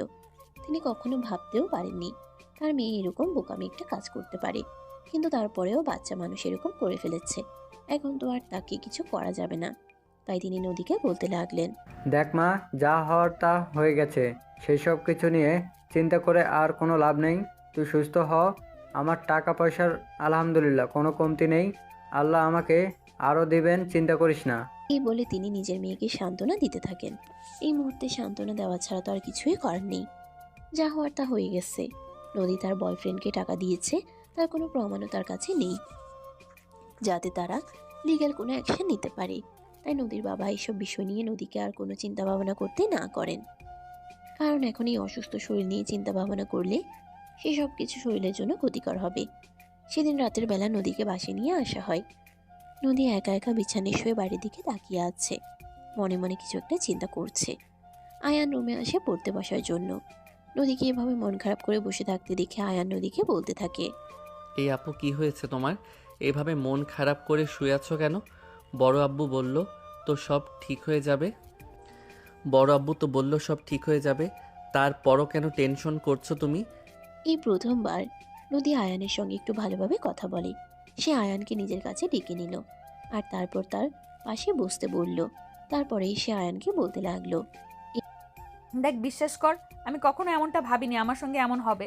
একজন মানুষকে নিজের জীবনের চাইতেও বেশি ভালোবাসলাম, নিজের চাইতে অনেক বেশি বিশ্বাস করলাম, আর সেই মানুষটা আমাকে এভাবে ঠকালো। দেখো, যা হওয়ার তা হয়ে গেছে, সেসব কিছু নিয়ে চিন্তা করে লাভ নেই। এখন তুমি নিজে সুস্থ হয়ে ওঠো, দেখবে তোমার কাছে আরো ভালো কেউ আসবে। আমি কেন এরকমটা করতে গেলাম? আমি এতটা বোকা কিভাবে হয়ে গেলাম? এতগুলো গহনা বিক্রি করে 24 লাখ টাকা দিলাম। আরে আপু, বললাম তো, এসব চিন্তা বাদ দাও। বড় আব্বু তো তোমাকে বলেছে গহনা বানিয়ে দেবে, তাহলে তুমি কেন এসব কিছু নিয়ে চিন্তা করছো? এসব নিয়ে চিন্তা করে নিজের শরীর আর খারাপ করো না। এখন ঘুমিয়ে পড়ো দেখি। এই বলে আয়ান নদীর পাশে বসে তার মাথায় হাত বুলিয়ে দিতে লাগলো। এভাবে নদী কখন যে ঘুমিয়ে গেল সেটা টের পেল না। নদী ঘুমিয়ে যাওয়ার পর আয়ান প্রতিদিনের মতো সোফায় গিয়ে ঘুমিয়ে পড়ল। মাঝরাতে হঠাৎ করে নদী ঘুম ভেঙে দেখতে পেল আয়ান তার পাশ থেকে উঠে গেছে। নদীর ভালো লাগছিল না, আয়ানের কাছে চলে গেল। আয়ান সোফায় ঘুমিয়েছিল, চিত হয়ে শুয়েছিল। নদী এক মুহূর্ত কোনো কিছু চিন্তা না করেই তার বুকের উপরে শুয়ে পড়ল আর তাকে জড়িয়ে ধরে ঘুমিয়ে পড়ল। শেষ রাতের দিকে যখন সে অনুভব করতে পারল ভারী কিছু একটা তার বুকের উপরে শুয়ে আছে আর তার গরম নিঃশ্বাস তার মুখে লাগছে, আয়ান চিৎকার দিতে যাবে, তখনই সে চোখ খুলে দেখতে পেল কেউ একজন তার বুকের উপরে শুয়ে আছে, কিন্তু চুল দিয়ে পুরোর মুখ ঢেকে আছে, তাই চেহারাটা বোঝা যাচ্ছে না। আয়ান নিজের হাত দিয়ে চুলগুলো সরিয়ে দিল আর দেখতে পেল নদী তার বুকের উপর শুয়ে আছে, কিন্তু চুল দিয়ে পুরো মুখ ঢেকে আছে, তাই চেহারাটা বোঝা যাচ্ছে না। আয়ান নিজের হাত দিয়ে চুলগুলো সরিয়ে দিল আর দেখতে পেল নদী তার বুকের উপর শুয়ে আছে। সে ভীষণ রকম অবাক হয় আর নদীকে ঘুম থেকে জাগিয়ে তোলার চেষ্টা করে। এই আপু, আপু কি হলো? তুমি এখানে এসেছো কেন? তুমি না বিছানায় ঘুমিয়েছিলে? এই কথা বলিস না, আমার ঘুম পাচ্ছে, আমাকে ঘুমাতে দে। আমার যেখানে ঘুমাতে শান্তি লাগছে সেখানেই ঘুমাচ্ছি, বিছানায় শুয়ে আমি আরাম পাচ্ছিলাম না। আরে আপু, এগুলো তুমি কি বলছো? এত বড় মেয়ে হয়ে আমার বুকের উপর শুয়ে আছে, তোমার লজ্জা করছে না? উফ, চুপ করবি তুই? বললাম তো বিছানায় শুয়ে আমি শান্তি পাচ্ছিলাম না, এখানে আমার শান্তি লাগছে তাই এখানে ঘুমিয়ে পড়েছি। চুপচাপ আমাকে ঘুমাতে দে, কোনো কথা বলিস না, নড়াচড়া করিস না। এই বলে নদী আয়ানকে আর কোনো কথা বলার সুযোগ না দিয়ে তার বুকের উপর আবারও তাকে শক্ত করে জড়িয়ে ধরে ঘুমিয়ে পড়ল। অনিচ্ছা সত্ত্বেও আর নদীকে কোনো কিছুই বলতে পারল না, কারণ সে খুব ভালো করে জানে এমনিতেই নদীর মানসিক অবস্থা খুব একটা ভালো নেই, আর এখন যদি সে নদীকে কিছু বলে তাহলে নদী রেগে যেতে পারে।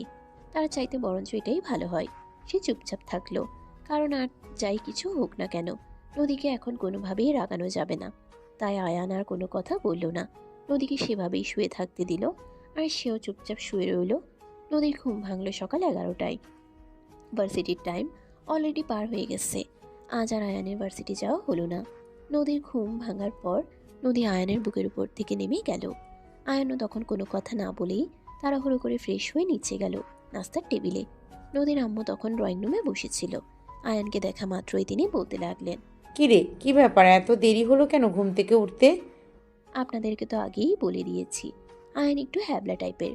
তাই নদীর আম্মু এই কথা জিজ্ঞেস করার সঙ্গে সঙ্গে আয়ান নদীর আম্মুকে বলতে লাগলো, বড় আম্মু, আসলে আপু আমার বুকের উপর শুয়েছিল, তাকে অনেকবার ডেকেছিলাম আমার বুকের উপর থেকে নেমে যাওয়ার জন্য আর আমাকে ঘুম থেকে উঠে আসতে দেওয়ার জন্য, কিন্তু আপু আমাকে সেটা করতে দেয়নি, তাই লেট হয়ে গেছে। আয়ানের এই কথা শুনে আয়ানের এমন কথা শুনে জিভে কামড় দিলেন নদীর আম্মু। কিছুই বুঝতে পারছেন না, সব কিছু ওনার মাথার উপর দিয়ে যাচ্ছে, কিন্তু তারপরও তিনি আয়ানকে কোনো কথা না বলে তার নাস্তা বানিয়ে দিলেন। আয়ান নাস্তা খেয়ে আবারও রুমে চলে গেল। কিছুক্ষণের মধ্যেই ফ্রেশ হয়ে নদী নিচে আসে, তার আম্মুকে নাস্তা বানিয়ে দিতে বলে। তার আম্মু কোনো কথা না বলেই নদীকে নাস্তা বানিয়ে দিল। নদী নাস্তা খেতে শুরু করলো। তখনই হঠাৎ করে নদীর আম্মু নদীকে বলতে লাগলো, কি রে, রাতে তুই কোথায় ঘুমিয়েছিলি? আয়ান সব কি বলছিল? যা শুনেছো তাই। বিছানায় শুয়ে আমি কোনোভাবেই শান্তিমতো ঘুমাতে পারছিলাম না, প্রচণ্ড মাথা ধরেছিল, তাই আয়নের বুকে শুয়ে ঘুমিয়ে পড়েছিলাম। মেয়ের কথায় ভীষণ রকম চমকে যান নদীর আম্মু। মেয়েকে কি বলবেন কিছুই বুঝতে পারছেন না। কিন্তু তারপরেও তিনি মেয়েকে বলতে লাগলেন, আরে তোর কি মাথা খারাপ হয়ে গেছে নাকি রে? পাগলের মতো কর্মকাণ্ড করে বেড়াচ্ছিস। আয়ান তো ছোট ভাই হয়, তুই কিভাবে তার বুকে মাথা রেখে ঘুমাতে পারিস? হ্যাঁ তো কি হয়েছে দেখো, একদম আমার সঙ্গে ফালতু কথা বলো না। আমার এইসব কিছু একদম ভালো লাগছে না। আমাকে একটু দয়া করে আমার মতো থাকতে দাও তো। এই বলে নদী তার আম্মুকে আর কোনো কথা বলার সুযোগ না দিয়ে নাস্তা খেয়ে তারপর রুমে চলে গেল।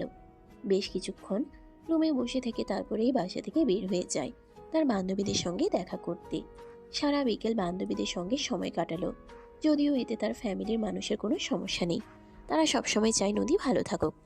সারা বিকেল বান্ধবীদের সঙ্গে সময় কাটালো, যদিও এতে তার ফ্যামিলির মানুষের কোনো সমস্যা নেই। তারা সবসময় চায় নদী ভালো থাকুক, সেটা যেভাবেই হোক। সন্ধ্যার দিকে বাসে ফিরে আসে, তখন রুমে বসে নিজের পড়া কমপ্লিট করছিল আয়ান। নদী তার পাশে একটা চেয়ার টেনে বসে আর বলতে থাকে, কিরে, তোর পড়াশোনা কেমন চলছে? কোনো হেল্প লাগবে কি? না আপু, আমার সেরকম কোনো হেল্প লাগবে না। আমার তো টিউশন টিচার আছে, উনি আমাকে সব কিছু বুঝিয়ে দেন আর আমি ওনার কাছ থেকেই সব কিছু বুঝে নিতে পারি। আচ্ছা ঠিক আছে, কোনো সমস্যা নেই। যদি কখনো তোর পড়াশোনা নিয়ে সেরকম কোনো প্রবলেম হয় তাহলে আমায় বলিস, আমি তোকে সাহায্য করব। আচ্ছা আপু, ঠিক আছে, কোনো সমস্যা নেই। আমি ঝামেলায় পড়লে তোমাকে অবশ্যই জানাবো। এই বলে আয়ান পড়াশোনায় মনোযোগ দিল। নদী তার দিকে হা করে তাকিয়ে আছে, কোনো কথা বলছে না। একদম মনোযোগ দিয়ে দেখছে আয়ানকে। আয়ানের সেদিকে কোনো খেয়াল নেই, সে নিজের মতো করেই পড়াশোনা চালিয়ে যাচ্ছে। বেশ কিছুক্ষণ পর আয়ান হঠাৎ করে নদীর দিকে তাকায়। দেখতে পায় নদী অপলক দৃষ্টিতে তার দিকে তাকিয়ে আছে। আয়ান কিছুটা ইতস্তত বোধ করে আর নদীকে বলতে থাকে, কি ব্যাপার আপু, কি হয়েছে তোমার? তুমি এভাবে হা করে আমার দিকে তাকিয়ে আছো কেন? তোকে দেখছি সত্যি এতদিন তোর দিকে আমি ভালোভাবে তাকাইনি। তুই তো দেখতে মাশাআল্লাহ অনেক কিউট আছিস। আয়ান কিছুটা লজ্জা পেয়ে গেল। লজ্জা মিশ্রিত কণ্ঠে সে নদীকে বলতে লাগলো, আরে আপু, এসব তুমি কি বলছো? তোমার মাথা খারাপ হয়ে গেছে নাকি? আরে না, আমার মাথা কেন খারাপ হতে যাবে? আমার মাথা সম্পূর্ণই ঠিক আছে এবং যা বলছি আমি সুস্থ মস্তিষ্কেই বলছি। আপু তুমি এখন এখান থেকে যাও, আমি পড়তে বসেছি। আমার পড়া কমপ্লিট করতে দাও, তা না হলে আবার স্যারের হাতে মাইর খেতে হবে। আমি বললাম তো স্যারের হাতে তোকে কোনো মায়ের খেতে হবে না, তারপরও আমি কমপ্লিট করে দিব, কোনো প্রবলেম নেই। বস না, একটু আমার সঙ্গে গল্প কর। নদী নেশার্ত চোখে তাকায় আয়ানের দিকে। আয়ান কোনো কথা বলে না, চুপচাপ বসে আছে।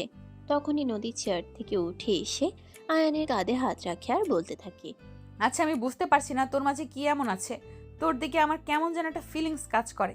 নদীর এমন কথায় আয়ান উঠে দাঁড়ায় আর একটু সরে যাওয়ার চেষ্টা করে, কিন্তু নদী তাকে সরে যেতে দেয় না, আরও কাছে টেনে নেয় আর বলতে থাকে, দেখ আমি সত্যি বলছি, এতদিন আমি তোর দিকে ভালোভাবে তাকাইনি, তাই হয়তো আমি কোনো কিছু বুঝতে পারিনি। কিন্তু আজ এই 2-3 দিন ধরে যখন থেকে তোর দিকে আমি তাকাচ্ছি, কেন জানি বারবার তোর প্রতি আমার অন্যরকম একটা ফিলিংস কাজ করছে।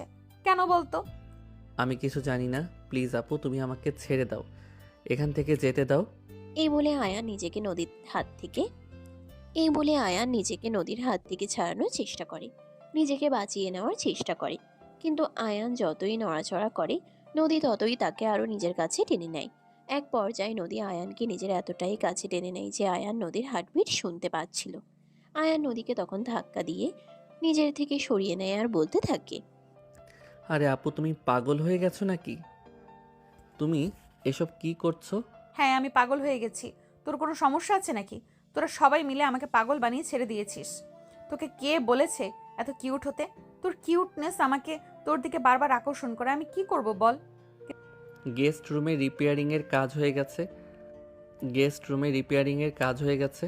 আমি হয়তো কালকের মধ্যে গেস্ট রুমে চলে যাব, তাহলে আর তোমার সামনে আমাকে তেমন একটা পড়তে হবে না। কিন্তু ভুলে যাস না, তারপরেও কিন্তু তোকে এই বাড়িতেই থাকতে হবে আর আমার সামনে বারবার তোকে আসতেই হবে।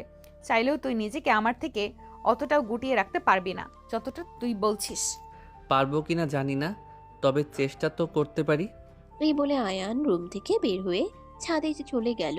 নদী বেশ কিছুক্ষণ রুমে বসে রইল, তার কোনো কিছুই ভালো লাগছিল না, তাই বাধ্য হয়ে সে নিজেও ছাদে চলে আসলো। আয়ান ছাদের এক পাশে দাঁড়িয়ে আকাশের চাঁদ দেখছিল। রাত তখন 10টা। নদী পিছন থেকে আয়ানকে জড়িয়ে ধরে। হঠাৎ করে এভাবে কারো জড়িয়ে ধরায় ভীষণ রকম চমকে যায় আয়ান।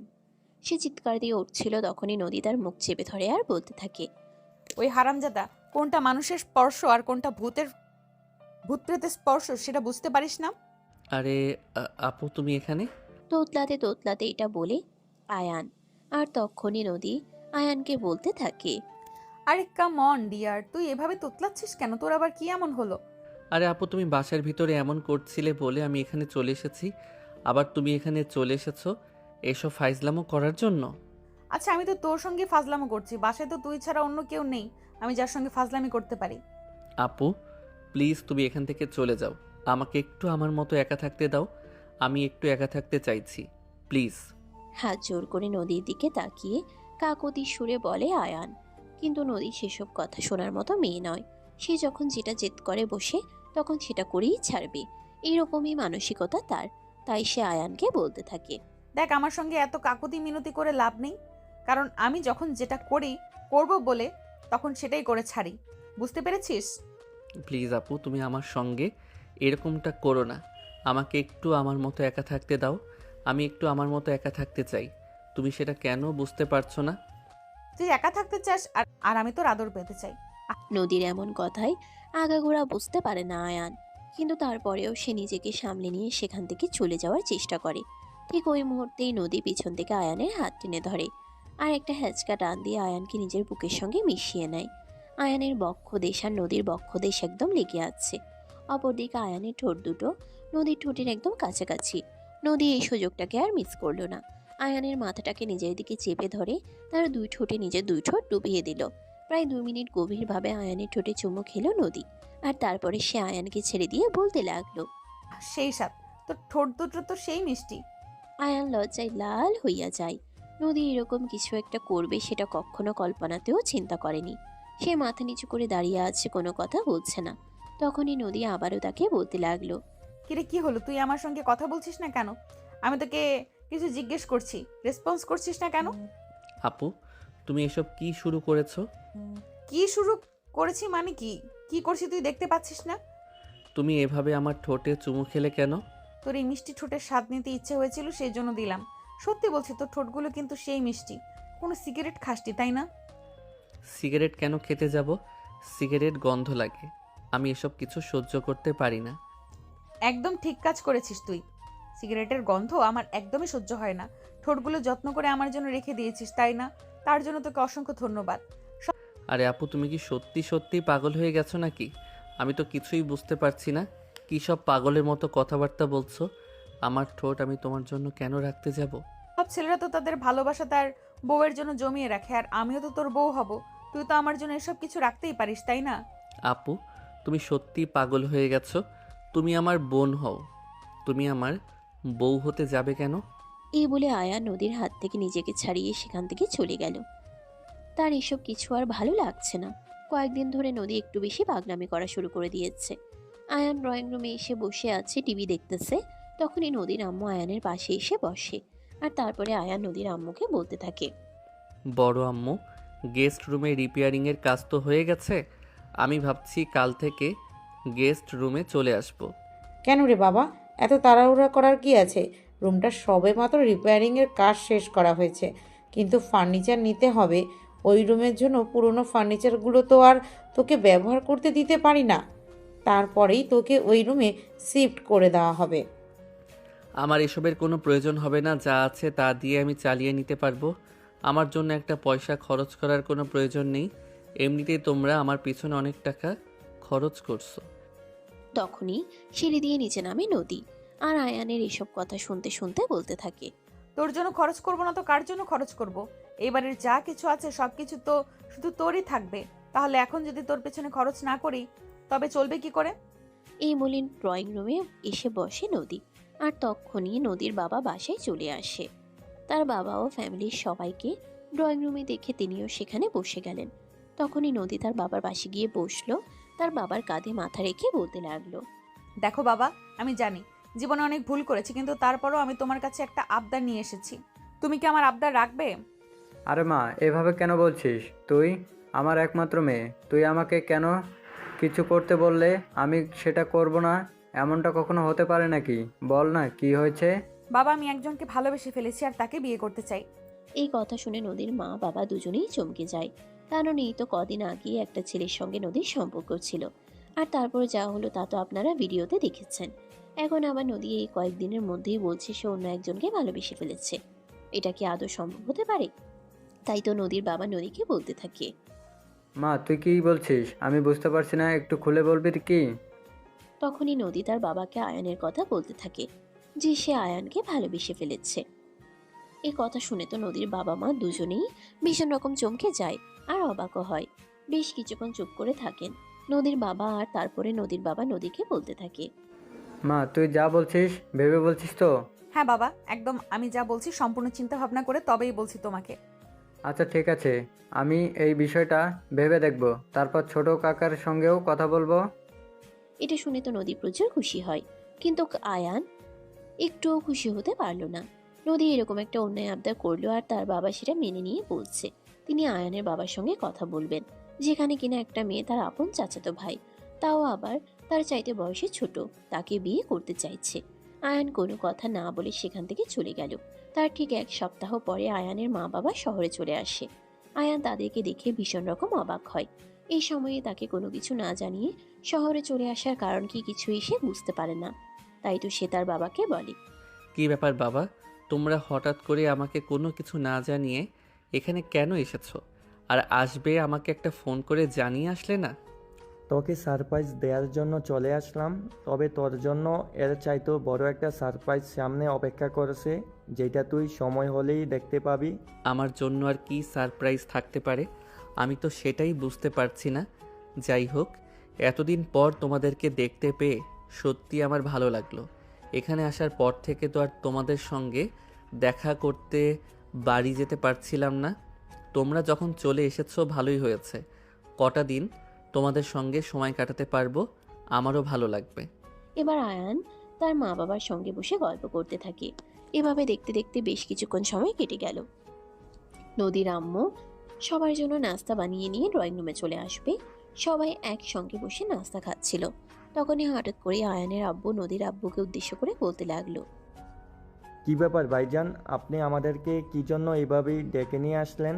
তোদেরকে তো একটা বিষয়ের দরকারে এখানে ডেকে নিয়ে এসেছি, একটু বস, আমি সব কিছু তোমাদেরকে খুলে বলছি। এ বলে নদীর বাবা আয়ানের বাবাকে সবকিছু খুলে বললেন। নদী আয়ানকে পছন্দ করে সে ব্যাপারে সবকিছু শুনে আয়ানের বাবা বলতে থাকে, কি ব্যাপার ভাইজান, আপনি আমাদেরকে কি জন্য এভাবে ডেকে নিয়ে আসলেন? দেখুন ভাইজান, আমি আপনাকে এই ব্যাপারে কোনো কিছুই বলবো না। আপনি তো খুব ভালো করেই জানেন আমি যখনই কোনো কাজ করি তখনই আপনার সঙ্গে পরামর্শ করে তবেই করি।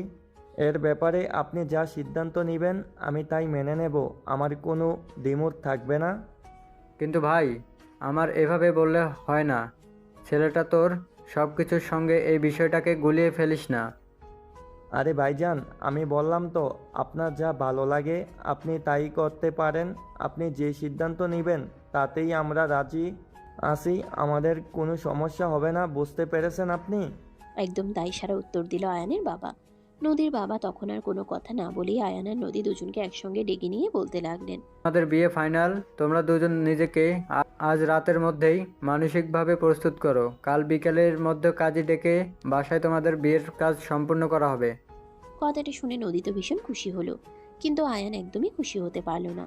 সে এমন কিছু কখনোই আশা করেনি। তার মা বাবা, এমনকি তার বড় চাচা এমন সিদ্ধান্ত নেবে এটা সে কল্পনাতেও ভাবেনি। আয়ান মুখ গম্ভীর করে সেখানেই বসে রইল। তখনই নদীর বাবা আয়ানের পাশে গিয়ে বসলো। আয়ানের কাঁধে হাত রেখে বলতে লাগলো, কিরে বাবা, কি হয়েছে? নদী তো ভীষণ খুশি হয়েছে, কিন্তু তোর মন খারাপ কেন? তুই কেন মুখটাকে এভাবে গম্ভীর করে রেখেছিস? যাকে আমি আপু বলে ডাকি তাকে বিয়ে করব কিভাবে বলো? তার উপর আপু আমার থেকে বয়সে বড়। আরে বাবা, আমি এটা বুঝতে পারছি না। নদী যেখানে তোকে বিয়ে করতে সমস্যা নেই, সেখানে তোর কেন ওকে বিয়ে করতে সমস্যা? তার একটাই মাত্র কারণ, আপু আমার চাইতে বয়সে বড়। তাছাড়া সে আমার নিজের বোন হয়।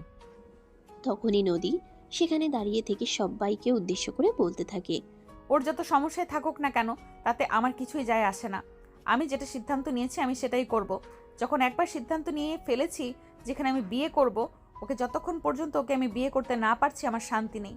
আর যদি তোমরা আমাকে অন্যত্র কোথাও বিয়ে দিতে চাও বা আয়ানের সঙ্গে বিয়ে দিতে না চাও, তাহলে তোমরা আমার মরা মুখ দেখবে, এই আমি বলে দিলাম।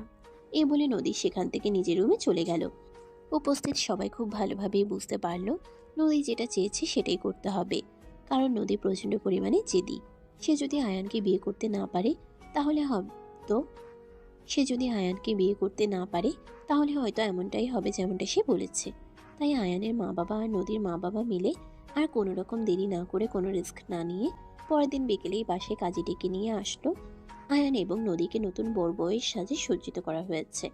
ঘরোয়া অনুষ্ঠানের মাধ্যমে তাদের দুজনের বিবাহের কাজ সম্পন্ন হয়। নদী প্রচণ্ড পরিমাণে খুশি হলেও আয়ানের মুখে খুশি ছিটে ফুটে পর্যন্ত নেই। বিয়ের আসনে দুজন বসে আছে কবুল বলার অপেক্ষা। আয়ান মুখ গম্ভীর করে বসে আছে। নদী আয়ানকে বলতে থাকে, কিরে কি হলো, তুই এভাবে মন খারাপ করে বসে আছিস কেন? প্লিজ আপু, তুমি আমার সঙ্গে এরকমটা করো না। তুমি আমার আপু, তোমাকে আমি কখনোই বউ বলে ডাকতে পারবো না। পারবি পারবি, খুব ভালো করেই পারবি। যখন আমার হাতে প্রতিদিন 2-4টা করে থাপ্পড় খাবি, তখন দেখবি এমনি এমনি সব ঠিক হয়ে যাবে।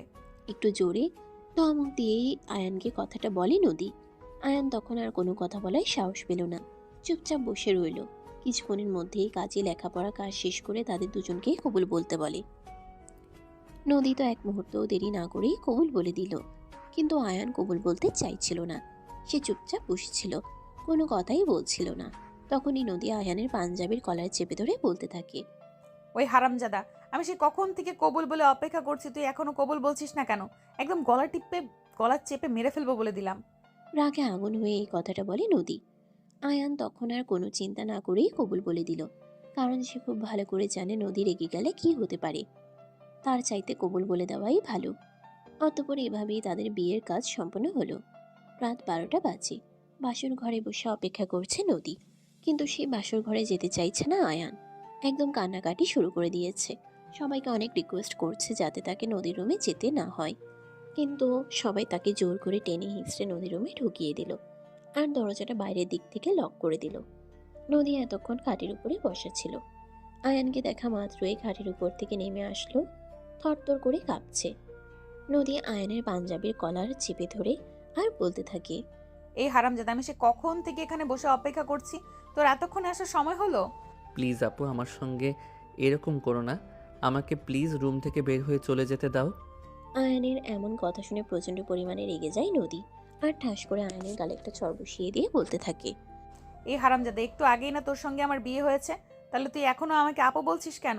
আমি তোর বউ লাগি, আমাকে বউ বলে ডাকবি, নয়তো নাম ধরে ডাকবি। অ্যাঁ অ্যাঁ, আমি পারবো না আপু, তুমি আমার আপু লাগো। তুমি আমার চেয়ে বয়সে বড়, তাই তোমাকে আমি আপু বলেই ডাকবো। তবে রে হারামজাদা, দেখাচ্ছি মজা, দাঁড়া তুই। এই বলে নদী আর এক মুহূর্ত দেরি না করে আয়ানকে ধাক্কা দিয়ে খাটের উপরে ফেলে দিল আর সে আয়ানের বুকের উপরে চেপে বসলো। আয়ান ব্যথায় কুকিয়ে ওঠে আর নদীকে বলতে থাকে, আপু কি করছো তুমি? আমার বুকের উপর থেকে নামো, আমার তো ব্যথা লাগছে। তাতে আমার কি? আমি তোর বউ লাগি আর তুই আমাকে আপু বলে ডাকিস, তখন আমার ব্যথা লাগে না? আরে মোর জ্বালা, তুমি আমার আপু লাগো। তোমাকে আমি আপু ডাকবো না তো কি করব? প্লিজ নামো আমার বুকের উপর থেকে, আমার নিঃশ্বাস নিতে কষ্ট হচ্ছে। কিন্তু কে শুনে কার কথা? এদিকে নদী প্রচণ্ড পরিমাণে জেদি। সে আয়ানের বুকের উপরে বসে থেকেই আয়ানের ঠোঁট দুটোতে নিজের ঠোঁট ডুবিয়ে দেয় আর গভীরভাবে চুমু খেতে থাকে। প্রায় 5 মিনিট পর সে আয়ানকে ছাড়ে আর তখনই আয়ান গলা কাটা মুরগির মতো ছটফট করতে শুরু করে। এটা দেখে নদী হাসতে হাসতেই শেষ আর বলতে থাকে, কিরে কি হলো তোর? তুই এইভাবে গলা কাটা মুরগির মতো ছটফট করছিস কেন? এভাবে কেউ চুমু খায়? আর একটু হলে তো আমি নিঃশ্বাস বন্ধ হয়ে মরেই যেতাম। আরে মরে যাওয়া কি এতই সোজা নাকি? এখন তোকে চুমু খাবো, আদর খাবো, তোর হাড্ডি মাংস জ্বালিয়ে খাবো, তারপর তোর 14 গোষ্ঠীকে জ্বালিয়ে খাবো। আপু, তুমি সত্যি পাগল হয়ে গেছো? এসব কি বলছো তুমি? প্লিজ ছেড়ে দাও আমাকে আর নামো আমার বুকের উপর থেকে। কিন্তু নদী কি আর কথা শোনার মতো মেয়ে নাকি? সে তাৎক্ষণিক আবারও আয়ানের ঠোঁটে নিজের ঠোঁট ডুবিয়ে দিল আর রুমের লাইট অফ করে দিল আর আয়ানকে নিজের ভালোবাসায় ভরিয়ে দিতে লাগলো। আরে ভিউয়ার্স, আপনারা এখন এখানে কি করছেন? লোকের বাসর দেখতে হয় না, তারা লাইট অফ করে দিয়েছে আর ভালোবাসার আদান প্রদান করছে। আপনাদের দেখছি বিন্দুমাত্র লজ্জা শরম নেই। চলুন চলুন, এবার এখান থেকেই বিদায় নিই। এভাবেই শুরু হলো তাদের দুষ্টু মিষ্টি একটা ভালোবাসার গল্প। আপনাদের কাছে কেমন লেগেছে ছোট্ট কমেন্টে জানাবেন। ভালো লাগলে লাইক কমেন্ট শেয়ার করে পাশেই থাকবেন। নিত্য নতুন ভালোবাসার গল্প পেতে আমাদের চ্যানেলটিকে সাবস্ক্রাইব করবেন। এতক্ষণ সাথে থাকার জন্য ধন্যবাদ। আল্লাহ হাফেজ।